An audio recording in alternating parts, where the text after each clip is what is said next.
और फिर सिंघम उससे कहता है कि देखा, अगर तूने मुझे हाथ भी लगाया तो ये लोग तुझे काट डालेंगे। ये मेरा गांव है और मैं हूँ इस गांव का जयकांत शिकरे। जयकांत ने कुछ गैर कानूनी घर उसके नाम करवा दिए थे और उसकी गाड़ी में 2 नंबर का पैसा डलवाकर उसे पकड़वा दिया था, सिर्फ इसलिए क्योंकि उसने रिश्वत लेने से मना कर दिया। और फिर वो अपनी आंखें बंद करके अपने सर में गोली मार लेता है।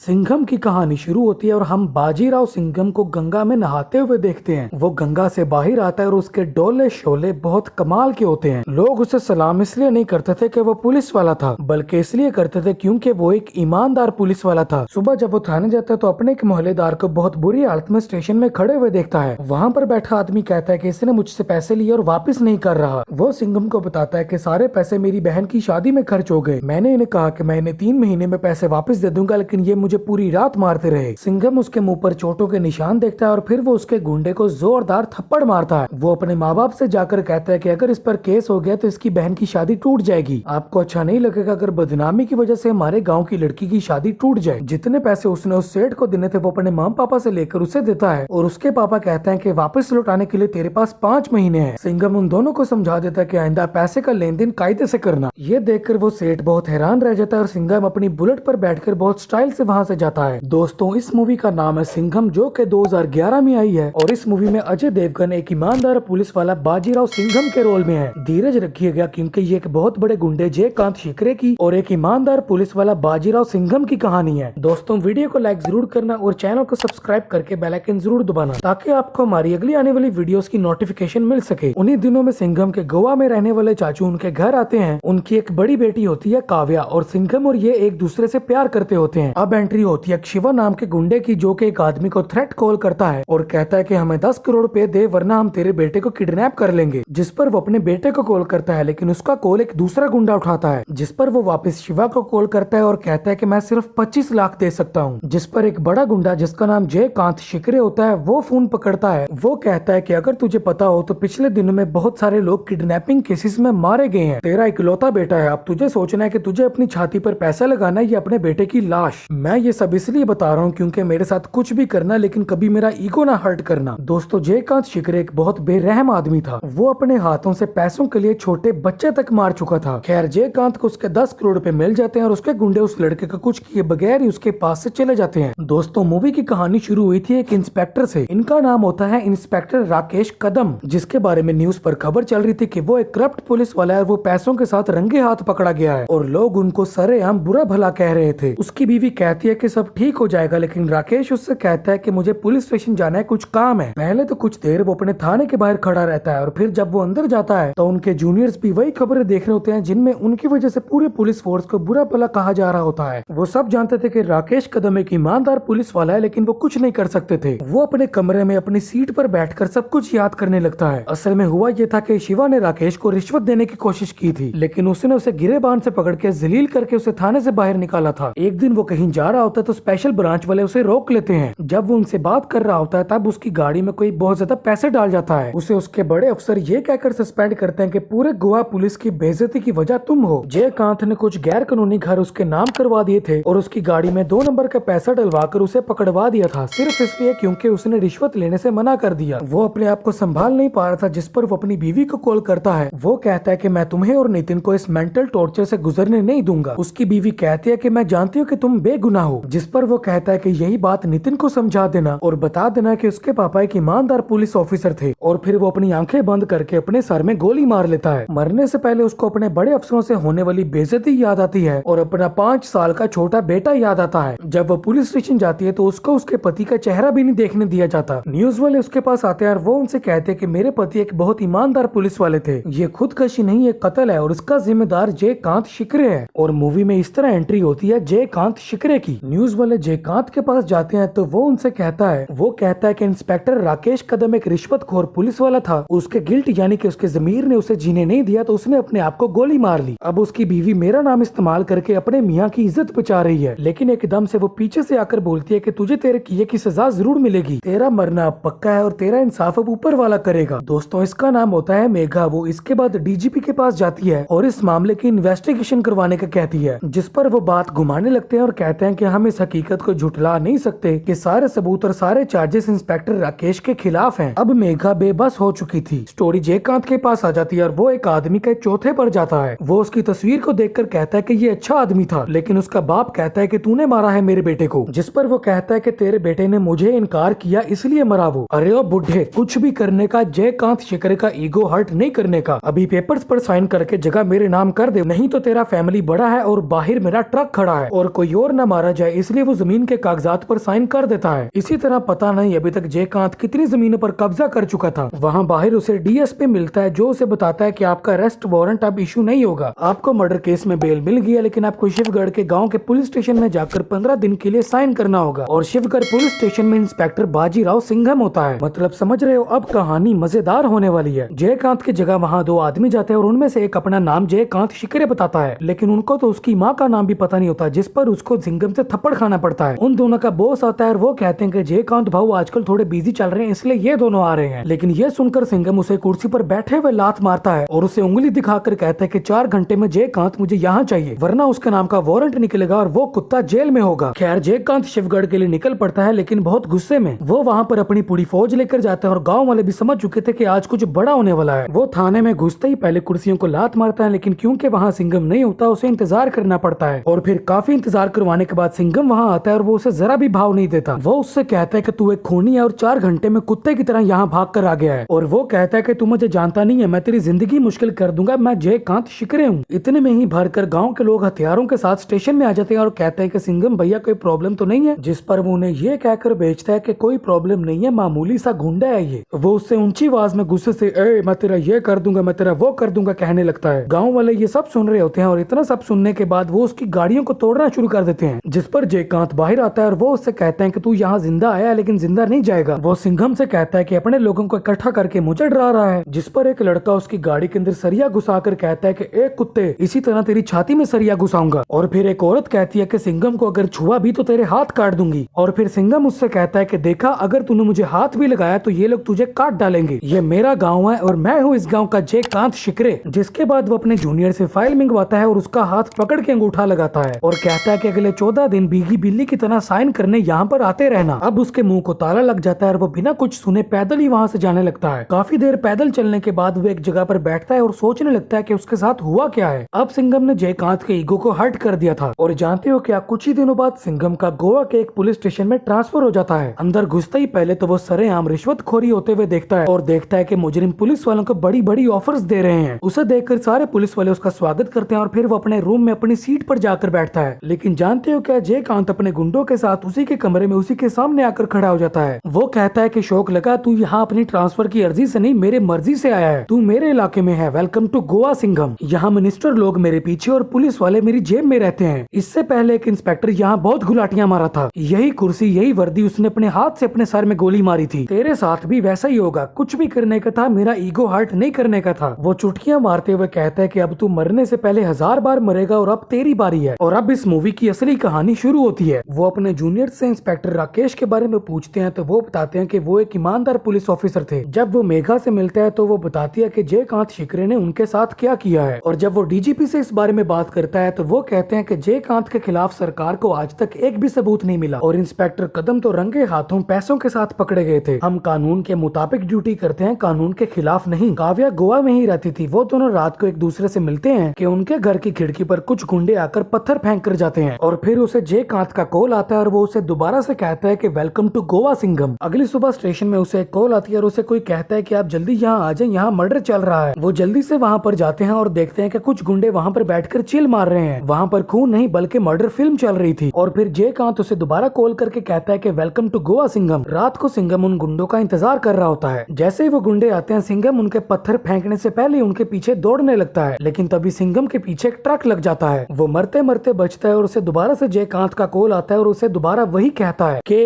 Welcome to Goa Singham. अगली सुबह सिंघम की ड्यूटी पॉलिटिक्स के दफ्तर के बाहर लगती है। जब मिनिस्टर गाड़ी से बाहर आता है तो वो उन्हें सल्यूट करता है, लेकिन मिनिस्टर के साथ ही जयकांत भी होता है। वो कहता है कि अब क्या हुआ, उस दिन जिस हाथ ने मेरा अंगूठा पकड़ा था आज वही मुझे सलाम कर रहा है। इन हाथों को संभाल कर रखना, कल को इन्हीं से अपने आप को गोली भी मारनी पड़ेगी। अब सिंघम की नाइट ड्यूटी लग जाती है। उसके नाके पर एक आदमी उन्हें चेकिंग नहीं करने देता, ये कहकर कि हम जयकांत शिकरे के आदमी हैं। और ये सुनकर सिंघम उसे गाड़ी से बाहर निकाल निकाल कर ही मारने लगता है। वो उनको थाने लेकर जाता है और उन पर पर्चे कटवाने ही लगता है कि वहाँ डीएसपी आ जाता है और उन्हें ऑर्डर देता है कि इनको अभी रिलीज करो। जब वो कुछ बोलने लगता है तो डीएसपी उससे कहता है कि मैं तेरा सीनियर हूँ, मुझे सिखाएगा तू बाजीराव सिंघम। सिंघम देखता ही रह जाता है और वो गुंडे वहाँ से आराम से चले जाते हैं। वो मिनिस्टर के पास सपोर्ट लेने के लिए जाता है तो वो कहता है कि जयकांत एक बहुत बड़ा हाथी है, तू पुलिस वाला है, तू ड्यूटी कर, उंगली मत कर। सिंघम को गुस्सा तो बहुत आता है लेकिन वो कुछ नहीं कर सकता था। वो काव्या से मिलता है और कहता है कि मैं ड्यूटी छोड़कर वापस जाने वाला हूँ। वहाँ मेघा भी होती है। वो कहती है कि इसे जाने दो वरना इसके साथ भी वही होगा जो हमारे साथ हुआ। काव्या कहती है कि अगर तुमने वापस जाना है तो जाओ, लेकिन जब वो तुमसे वापस आने की वजह पूछेंगे तो तुम ये कहोगे कि तुम हार मानकर वापस आ गए। और जब मेरे पापा पूछेंगे कि मैं किससे शादी करूंगी तो मैं क्या कहूंगी, उससे जो मुसीबतों का सामना किए बिना ही भाग रहा है। तभी कोई उनके दरमियान लगे हुए डंडे पर दूर से एक बोतल फेंक कर मारता है। सामने गाड़ी में जयकांत के गुंडे होते हैं और वो उससे कहते हैं कि आजा हम तुझे भी पिलाते हैं। तभी नितिन सिंघम को कहता है कि अगर आप चले गए तो ये लोग मेरी मामा को भी मारेंगे। उसे वो सब याद आता है जो जयकांत उसके साथ अभी तक कर चुका था और ये याद आने पर उसे इतना गुस्सा आता है कि वो पीछे लगा हुआ डंडा ही तोड़ देता है। वो उस लाइट वाले डंडे को लेकर शेर की तरह उनकी तरफ भागने लगता है और छलांग मारकर चलती हुई गाड़ी में उनके सर पर लाइट मार देता है। वो डंडा घुसाकर उनकी गाड़ी का स्टीयरिंग व्हील लॉक कर देता है जिसकी वजह से वो सामने जाकर ठुक जाते हैं और गाड़ी के साथ 2-3 गुंडे दरिया में गिर जाते हैं। जो गुंडे वहाँ होते हैं सिंघम पहले तो उनकी धुलाई करता है और उनकी हालत बुरी कर देने के बाद उनको एक ही जगह पर इकट्ठा करके अपनी बेल्ट से मारने लगता है। सिंघम जब अपने जूनियर्स को एफआईआर काटने का कहता है तो एक हवलदार हंस के कहता है कि ये एफआईआर काटने से क्या होगा, आपको अगर लड़ना है तो लड़ो, 2 दिन में आपका ईमानदारी का भूत उतर जाएगा और कोई साथ नहीं देगा आपका। मेरी रिटायरमेंट में सिर्फ 6 महीने रह गए हैं, चलो मैं आपके साथ 180 दिन के लिए खड़ा हूँ, देखता हूँ आप क्या उखाड़ लेते हो। तभी वहाँ उन गुंडों को छुड़वाने शिवा आता है और सिंघम उससे कहता है कि एफआईआर दर्ज हो गई है, अब ये नहीं छूट सकते। जिस पर वो उसे प्यार से कहता है कि कोई बात नहीं, वो एफआईआर फाड़ दे। पहले तो वो सोचने लगता है और फिर वो एफआईआर फाड़ देता है और ये देखकर वो हवलदार संभल कर हंसने लगता है। वो एफआईआर फाड़कर शिवा के हाथ में देता है और फिर उसे गुस्से में लात मारकर चिल्लाते हुए कहता है कि एफआईआर क्यों फाड़ा, और फिर वो उसे जमीन पर बिठाकर कहता है कि अब मैं तुझे तेरी औकात दिखाता हूँ। सिंघम उसकी गाड़ी में गैर कानूनी शराब डलवाता है और फिर मीडिया को बुलाकर यह खबर छपवाता है कि उन्होंने एक गैंग को गैर कानूनी शराब के लिए पकड़ा है, लेकिन फिर हमेशा की तरह डीएसपी वहाँ उन्हें छुड़वाने आ जाता है। इस तरह वो सिंघम को कुछ नहीं कह पाता क्योंकि सब जूनियर्स कहते हैं कि हमने देखा था शिवा ने खुद एफआईआर फाड़ा था। जब वो उन्हें रिलीज करने का ऑर्डर देता है तो सिंघम उसे ये ऑर्डर राइटिंग में लिख कर देने का कहता है और जैसे ही वो सिंघम पर चढ़ाई करता है तो इस दफा सिंघम उससे ऊंची आवाज में बात करता है। वो कहता है कि मैं उससे बात कर रहा हूँ जो अरेस्ट होने से पहले गुंडों को छुड़वाने आ जाता है। डीएसपी कहता है कि मेरे अंडर 10 पुलिस स्टेशन है, जिस पर सिंघम कहता है कि मेरे अंडर सिर्फ एक यही पुलिस स्टेशन है और इसमें जिसने टांग अड़ाई मैं उसकी टांगे तोड़कर उससे भीख मंगवाऊंगा। सिंघम के जाने के बाद वहाँ पर खड़े मोहल्ले के लोग उसे घेर लेते हैं जिनमें से डीएसपी अपनी नजरें झुका कर जाता है। जयकांत अपना चुनाव लड़ने की तैयारी कर रहा होता है कि सिंघम उसके डेरे पर आता है। वो उससे कहता है कि तूने टीवी में तो शेर को देखा होगा लेकिन जंगल में कभी उसे शिकार करते हुए नहीं देखा होगा। ये हाथ एक गाँव वाले का है, ये ना किसी के आगे कभी फैला है और ना कभी फैलेगा। जयकांत उससे कहता है कि मैं तुझे 10 मिनट में डिसमिस करवा सकता हूँ, जिस पर वो कहता है कि मैं यही तो चाहता हूँ कि सबको पता चले कि जयकांत शिकरे एक पुलिस इंस्पेक्टर से हार गया। जयकांत चाहता तो बहुत कुछ कर सकता था लेकिन वो इसलिए नहीं करता क्योंकि अभी इलेक्शन चल रहे थे। काव्या का बर्थडे होता है और सिंघम उसके घर जाता है कि वहाँ उसके पापा को जयकांत का कॉल आता है। वो उससे कहता है कि मेरे पास माँ है बेटी नहीं, इसलिए मैंने तेरी छोटी बेटी अंजलि को किडनैप किया है, पैसा लेकर मेरी बताई हुई जगह पर पहुँच वरना तेरी बेटी मारी जाएगी और तेरी दूसरी बेटी के बॉयफ्रेंड सिंघम को इस बारे में पता न चले। उनको परेशान देखकर सिंघम उन्हें रोक लेता है और कहता है कि जब तक आप बताएंगे नहीं आप जाएंगे नहीं। वो सिंघम को सब कुछ बता देते हैं और सिंघम उससे कहता है कि आप वैसा ही करेंगे जैसा जयकांत ने आपसे कहा है। वो उसकी बताई हुई जगह पर गाड़ी ले जाकर उसकी डिक्की खोल देता है और उसके गुंडे आकर पैसों वाला बैग उठाकर वहाँ से जाने लगते हैं। सिंघम साइड पर बैठा अपनी गाड़ी में अंजलि के उसके पापा के पास पहुँचने का इंतजार कर रहा था। वो डरी हुई एक गाड़ी में से निकलती है और सीधा अपने पापा के पास चले जाती है और जब वो काली गाड़ी वहाँ से भागने लगती है पुलिस वाले उसके सामने खड़े होकर उस पर गोलियां चलाने लगते हैं लेकिन वो रुकता नहीं और गाड़ी ठोक कर अपना रास्ता साफ कर देता है। सिंघम उसके पीछे गाड़ी दौड़ा रहा होता है और फिर वो अपनी गाड़ी को दूसरी लाइन में ले जाता है। सिंघम उससे पहले उससे आगे पहुंच जाता है और गाड़ी से उतरकर उसके टायर पर गोली मार देता है। टायर फटने की वजह से गाड़ी उल्ट जाती है और जब वो हवा में होती है सिंघम वहीं से पकड़कर उसको बाहर निकाल लेता है। पूछताछ करने पर उससे ज्यादा कुछ नहीं पता चलता जिस पर वो उसे जेल में डाल देते हैं लेकिन वो जेल तोड़कर भाग जाता है और सीधा शिवा के पास चला जाता है। वो कहता है कि मैंने पुलिस वालों को कुछ नहीं बताया लेकिन शिवा बहुत ज्यादा हैरान रह जाता है। ये बताने के लिए जब वो जयकांत को फोन करता है तो उसके सामने सिंघम अपनी पूरी फोर्स के साथ खड़ा होता है। असल में जब उसने पुलिस वालों को कुछ नहीं बताया तो उन्होंने एक प्लान बनाया था कि हम उसके लिए रास्ता आसान बनाएंगे और उसे लगेगा कि वो जेल तोड़कर भागा है और कुत्ता भागकर हमेशा अपने मालिक के पास जाता है और इस तरह सिंघम शिवा को दबोच लेता है। मिनिस्टर सिंघम और उसकी पूरी पुलिस फोर्स को बुलाता है और उससे कहता है तुम सबने बहुत अच्छा काम किया और बाजीराव तूने तो कमाल ही कर दिया, आज से मैं तेरे को पुलिस ट्रेनिंग डिपार्टमेंट का चीफ बना देता हूँ। तो इन छोटे छोटे केसेस को छोड़ तू नए लड़कों को ट्रेनिंग दे। इस पर सिंघम कहता है कि तू सीधे सीधे बोल, तू मुझे इस केस से हटाकर जयकांत को बचाना चाहता है। जिस पर वो खड़ा होकर कहता है कि तू कुछ नहीं कर सकता, उसके खिलाफ तेरे पास कोई सबूत नहीं है। इस पर सिंघम उसे 3-4 जोरदार थप्पड़ मार के कहता है कि सबूत नहीं तो गुनहगार बेगुनाह। मिनिस्टर कहता है कि तूने जो मेरे साथ किया वो इन सब ने देखा है, मैं तुझे सस्पेंड करवा दूंगा। जिस पर दूसरे सभी ऑफिसर्स कहते हैं कि क्या बात कर रहे हैं, सिंघम सर ने तो आपको टच भी नहीं किया। अब वो रोने लगता है और कहता है कि तुम लोग कुर्सी के पावर नहीं जानते। जिस पर सिंघम उसके पिछवाड़े पर लात मारता है और फिर उसको पकड़ लेता है और फिर बाकी सारे ऑफिसर्स लाते मार मार के उसका पिछवाड़ा सुझा देते हैं और फिर सिंघम और उसकी पूरी फोर्स वहाँ से शेर की तरह निकलती है और वहाँ का गार्ड भी उन्हें सल्यूट कर रहा होता है। अब उनके घर वाले सिंघम और काव्या का रिश्ता पक्का कर देते हैं। वो इस रिश्ते से खुश थी। अब सिंघम जब दोबारा पुलिस स्टेशन जाता है तो वहाँ पर बहुत ज्यादा गाड़ियां और लोग खड़े होते हैं। वो इसलिए क्योंकि जयकांत इलेक्शन जीत चुका था और वो अगले ही दिन शपथ यानी कि कसम उठाने वाला था। और अब वो उसका हाथ पकड़ के उसके हाथ में उसका ट्रांसफर का ऑर्डर रखता है। वो कहता है कि 24 घंटे बाद तेरा ट्रांसफर तेरे गांव में हो जाएगा और आजकल ट्रैवलिंग सेफ नहीं है, बहुत लोग सफर के दौरान ही मारे जाते हैं। जयकांत शिकरे तेरे से डर गया, ये खबर वहाँ बताने से पहले तू कहाँ जाएगा ये पता नहीं, लेकिन एक बात याद रखना, अगर तू शेर है तो मैं शिकारी हूँ। उसके जाने के बाद सिंघम का जूनियर उसे बताता है कि शिवा ने स्टेटमेंट दिया कि सारे 2 नंबर के धंधे वो चलाता था, अब हम जयकांत का कुछ नहीं बिगाड़ सकते। जब वो शिवा को लॉकअप में हंसते हुए देखता है तो वो उसे बाहर निकालकर कुत्तों की तरह बेल्ट से मारने लगता है और शिवा वो कहता है कि तू मार, तेरे पास 24 घंटे है तो घंटा कुछ नहीं उखाड़ सकता। वो बैठकर कहता है कि आज एक गुंडा पुलिस स्टेशन में आकर तेरे हाथ में तेरे ट्रांसफर ऑर्डर रख के गया, क्या कर लिया तुम लोगों ने? कल को यही लोग मिनिस्टर बनते हैं और तुम लोग इन्हें सल्यूट करते हो। वो मिनिस्टर बनने के बाद 2 दिन में मुझे छुड़ा लेगा, तू मार मुझे, तुम पुलिस वालों की यही औकात है। शाम को सावलकर उसके साथ बैठता है और कहता है हम जो पूरे शहर की हिफाजत करते हैं, एक कॉर्पोरेट कंपनी के सफाई वाले की तनख्वाह हमसे ज्यादा होती है, हमें एक भी छुट्टी नहीं मिलती, चाहे कोई त्योहार ही क्यों ना हो। दंगों में हम लोगों के घर बचाते हैं जबकि हमें यही नहीं पता होता कि हमारा घर महफूज है या नहीं। इधर ईमानदार ऑफिसर को ट्रांसफर ऑर्डर मिलता है और इंस्पेक्टर कदम जैसे आदमी को बंदूक की गोली, आप जाइए अपने गाँव, हमारी कोई औकात नहीं है। सिंघम इंस्पेक्टर कदम की बीवी और बेटी के साथ पुलिस वालों की एक पार्टी में जाता है। वहाँ वो डीजीपी से कहता है कि वो 2 कौड़ी का गुंडा शिवा मुझे कहता है कि हम पुलिस वालों की कोई औकात नहीं है। जयकांत मुझे मेरे ट्रांसफर ऑर्डर देकर चला गया, मैं कुछ नहीं कर पाया। इनको अभी तक नहीं पता चला कि इंस्पेक्टर कदम ने अपने आप को क्यों मारा। जिस पर वहाँ डीएसपी आता है और उन दोनों में झगड़ा होने लगता है कि डीजीपी उन्हें रोक लेता है। वो कहते हैं कि ऐसा नहीं कि मैंने कोशिश नहीं की, लेकिन सिस्टम से डिपार्टमेंट चलता है, डिपार्टमेंट से सिस्टम नहीं। जिस पर सिंघम कहता है कि अगर ऐसी बात है तो इस बच्चे की आंख में आंख डाल के कहिए कि इसका बाप गलत था। वो वहाँ पर खड़े दूसरे पुलिस वालों से कहता है कि अपने बीवी बच्चों से नजरें मिलाकर कहो कि तुम सही हो। और जब वो ये डीएसपी की बीवी से कहता है तब तो उसकी नजरें झुक जाती हैं और फिर वो कहता है कि आप लोग यहीं खड़े रहो, मैं जा रहा हूँ जयकांत से अकेले लड़ने। 11 घंटे रह गए हैं मेरी ड्यूटी के और मैं अपने पापा से जाकर कहूंगा कि मर्दों वाला काम करके आया हूँ मैं। उसी रात सिंघम दरिया किनारे काव्या के साथ बैठा होता है कि वहाँ पर पूरी पुलिस फोर्स आ जाती है। डीजीपी उससे कहता है कि मैं उस बच्चे की आंखों में आंख डालकर कह के आया कि उसका बाप सही था, आने वाले 24 घंटों के लिए ये पुलिस डिपार्टमेंट वही करेगा जो इसे सही लगेगा। डीएसपी जयकांत के घर घुसता है और उसे सोए हुए को उठाकर कहता है कि आप यहाँ सो रहे और सिंघम आपको मारने का प्लान बना रहा है, मेरे साथ चलो, मैं आपको एक सेफ जगह पर लेकर चलता हूँ। जैसे वो कमरे के बाहर जाता है वहाँ पर पूरी पुलिस फोर्स खड़ी होती है। उसे लगता है कि वो सब उसे सिंघम से बचाने आए हैं। वो सोफे पर बैठकर बड़े आराम से कहता है कि बुलाओ उस सिंघम को। जिस पर सिंघम पीछे से निकल कर आता है और कहता है कि बड़े बुजुर्ग कहेंगे कि पुलिस वालों की ना दोस्ती अच्छी है ना दुश्मनी। और फिर डीएसपी कहता है कि आदमी जितना मर्जी भटक ले लेकिन वो वापस घर ही आता है और फिर पुलिस वाला हूँ तो पुलिस वालों का ही साथ दूंगा ना। ये देखकर तो वो बिल्कुल ही चौंक जाता है। जब डीजीपी भी उसका साथ नहीं देता तो वो कहता है कि तुम लोग मेरा कुछ नहीं बिगाड़ सकते, कल कसम खानी है और कभी भी किसी मिनिस्टर को सजा नहीं मिलती, लेकिन क्योंकि वो अभी मिनिस्टर नहीं बना था तो पुलिस वाले उसे मारने के तरीके बताने लगते हैं। जिस पर जयकांत कहता है कि मैं कोई बकरा नहीं हूँ जिसे मार दिया फेंक दिया, एक एक को गोली मारूंगा मैं। इस पर सिंघम कहता है कि अच्छा तरीका तो तूने बताया है, चोरी वाली गन से तेरे सर में गोली मारेंगे, सबूत भी खत्म और जयकांत भी खत्म। जिस पर वो रोने लगता है और कहता है कि चीटिंग करता है तू, उस दिन पूरे गाँव को ले आया था और आज मुझे अकेले को मारने के लिए पूरी पुलिस फोर्स को ले आया है। लेकिन साइड पर जाकर वो उन पर बंदूक तान देता है और दरवाजे से बाहर निकल जाता है। अब जयकांत भाग रहा होता है और पुलिस वाले उसके पीछे अपनी गाड़ियां दौड़ा रहे होते हैं। वो छुपकर एक फोन बूथ में जाता है और पुलिस की हेल्पलाइन पर कॉल करके कहता है कि मुझे प्रोटेक्शन चाहिए। जिस पर वो सिंघम को कॉल करके बताते हैं कि जयकांत कहाँ पर छुपा हुआ है। जिस पर उसे वहाँ से भी भागना पड़ता है और पुलिस वालों से बचने के लिए वो एक जगह पर सोने की एक्टिंग भी करता है। वो एक बूढ़े के पास मदद के लिए जाता है लेकिन वो वही होता है जिसकी उसने जमीन हड़पी थी और जिसके उसने बेटे को मारा था। और क्योंकि उसे वहाँ से भी कोई मदद नहीं मिलनी थी उसे वहाँ से भी भागना पड़ता है। काफी देर भागने के बाद पुलिस उसे घेर लेती है और सिंघम उसके सामने से आ रहा होता है कि जयकांत अपनी बंदूक निकाल लेता है लेकिन वो समझ चुका था कि अब वो नहीं बच सकता। और फिर सिंघम शेर की तरह भागते हुए आकर उसके सर पर अपना पंजा मारता है। वो उसे पकड़कर थाने में ले जाकर उसी चेयर पर बिठाते हैं और फिर वहाँ सिंघम आता है। जयकांत को इंस्पेक्टर कदम याद आता है और सिंघम को ड्यूटी से पहले अपनी खाई हुई कसम, और फिर वो जयकांत के सर में गोली मारकर इंस्पेक्टर कदम के कत्ल का बदला ले लेते हैं। वो सब शिवा के सर पर बंदूकें तान देते हैं और फिर सिंघम उससे कहता है तेरा बाप तो गया, अब स्टेटमेंट बदल दे वरना हम तुझे भी मार देंगे। अब एक प्रेस कॉन्फ्रेंस होती है जिसमें डीजीपी कहता है कि शिवा ने हमें स्टेटमेंट दिया है कि सारे 2 नंबर के धंधे जयकांत शिकरे मिनिस्टर के सपोर्ट में चलाता था और इंस्पेक्टर राकेश कदम की मौत का जिम्मेदार भी जयकांत शिकरे है। सारे सबूत मिलने के बाद जब पुलिस उसे अरेस्ट करने गई तो इस शर्मिंदगी से उसने पहले ही अपने आप को गोली मार ली। असल में पुलिस वालों ने जयकांत शिकरे की लाश उसके घर में रख दी थी और वहाँ पर एक गोली चलाकर उसके हाथ में बंदूक रख दी थी। डीजीपी कहते हैं कि इंस्पेक्टर राकेश कदम एक ईमानदार पुलिस वाले थे, उन्होंने कोई जुर्म नहीं किया था। हम कोर्ट से अपील करते हैं कि उन पर लगे हुए सारे चार्जेस हटा दिए जाएं। इंस्पेक्टर राकेश कदम की बीवी और बेटा भी वहाँ पर खड़े होते हैं और इतने समय बाद वो दोनों खुश नजर आते हैं। सिंघम और पूरी पुलिस फोर्स उनको सल्यूट करती है इंस्पेक्टर राकेश कदम की वजह से, और इस तरह मूवी का बहुत मजेदार एंड होता है। मुझे तो ये मूवी बहुत अच्छी लगी, आपको कैसी लगी कमेंट सेक्शन में जरूर बताना। दोस्तों वीडियो को लाइक जरूर करना और चैनल को सब्सक्राइब करके बेल आइकन जरूर दबाना, और अगर आपने इस तरह की और वीडियोस देखनी है तो लेफ्ट या राइट जो सी मर्जी वीडियो को क्लिक कर लो।